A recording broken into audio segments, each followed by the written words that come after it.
Olá pessoal, nesse nosso segundo vídeo, né, a sexta aula, a segunda parte da sexta aula. Então eu disse para vocês que Cali, ele organiza a primeira igreja evangélica no Brasil, principalmente no Rio de Janeiro, capital agora do Império. E a fundação da igreja, né, a organização da igreja acontece em 11 de julho de 1853, né?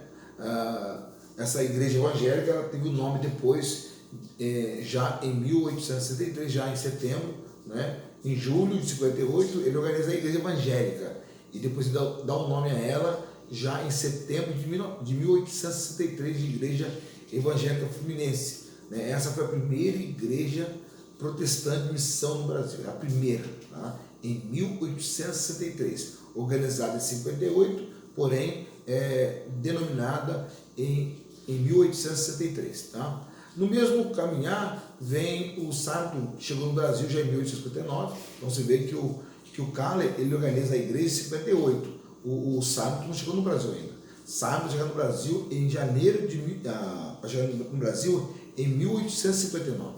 Ele era um calvinista norte-americano, né? E eles havia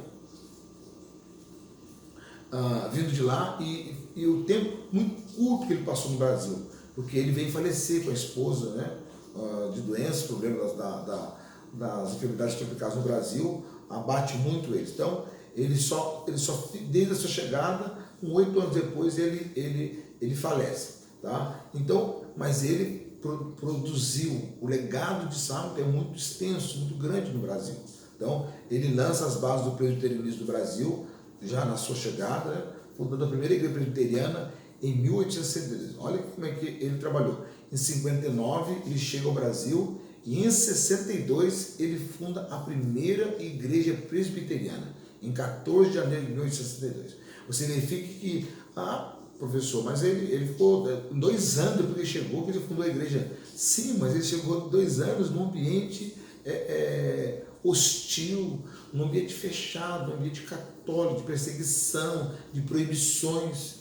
Então, em menos de 2 anos, ou um pouquinho mais de 2 anos, ele funda a primeira igreja presbiteriana no Brasil, né? E junto com ele foi o Alexander Blackford, Francis Schneider, né? E também o metodista John James Hanson, e os batistas William Zachary e Taylor, né? E o protestantismo episcopal, né, chamado metodista episcopal, veio James Watson, né, e Lucien Lee, no Rio Grande do Sul. Então você verifica que já começa o protestantismo missionário, ou de missão, como queira, ele já começa a estender as suas raízes, né? No século XX, né, já os protestantes já tinham as suas raízes, se eu posso usar essa expressão, no Brasil, fundando escolas, universidades, faculdades, seminários, hospitais e templos. Porque a visão do protestantismo era uma visão de liberdade, de prosperidade e estrutural. Enquanto que a Igreja Católica ela tinha um trabalho muito voltado para o mundo espiritual e você se conformar com a vida difícil, tá? Tentar, não, isso aqui, a riqueza, a prosperidade, não pode. Então, trabalhou com essa visão. E aí chega o protestantismo norte-americano, que é o protestantismo de liberdade, é um protestantismo de prosperidade, é um protestantismo de estrutura, ou estrutural, como queira.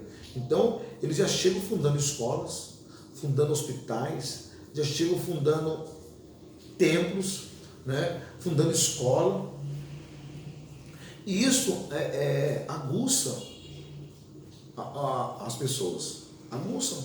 E os presbiterianos, eles vieram assim, eram missionários preparados. Inclusive, em algumas reuniões, principalmente no interior de São Paulo, eles vão trabalhar, né, no livro Celeste Porvir. O autor do livro, da obra, vai trazer escrito, né, ou transcrito algumas do diário dos pioneiros, desses missionários de missão, que eles tinham reuniões com o vigário da cidade, com os padres, e na sua grande maioria, os padres gostavam do que ouviam, conversavam, trocavam informações.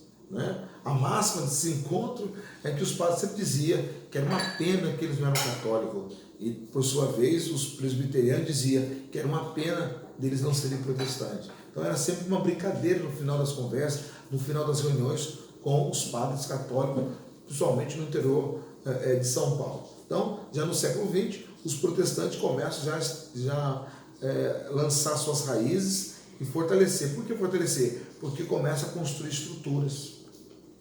Os primeiros protestantes se importaram em construir templos, ou lugar de culto. Porque antes era feito culto ao ar livre. Né? Os luteranos, por muitos anos, fizeram culto ao ar livre em Nova Friburgo, para depois construir uma igreja, e assim mesmo essa igreja foi destruída pelos católicos. Depois eles construíram uma segunda igreja, tá? Próximo da primeira. Mas a primeira construída na Friburgo pelo luterano, ela foi derrubada pelos católicos. Então havia uma perseguição muito grande da implantação do protestantismo no Brasil, né? Principalmente o protestantismo missionário. Por que missionário? Porque vieram com a ideia, de 1810 para frente, a ideia era implantar. Depois de 1910, aí que o negócio incorporou mesmo por conta da conferência de Edimburgo. Com as portas, né, o país abriu as portas para o protestantismo, então os missionários começaram a migrar para o Brasil, serem enviados para o Brasil, tanto da Europa quanto dos Estados Unidos, para continuar a mensagem de fé protestante aos brasileiros. Né? Então você começa a descobrir essas questões dentro de uma visão americana. Tá? Porque essa visão americana é a liberdade, é a separação de Estado e religião, o livre pensamento, né? Já a herança francesa já é a questão do Estado, o Estado bancar a religião, um Estado laico. Né?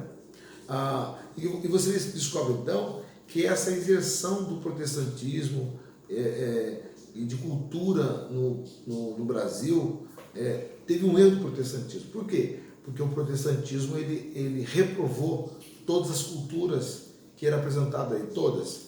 O protestantismo não tinha-se uma ideia fixa para poder absorver a cultura, ou pelo menos para intervir nela.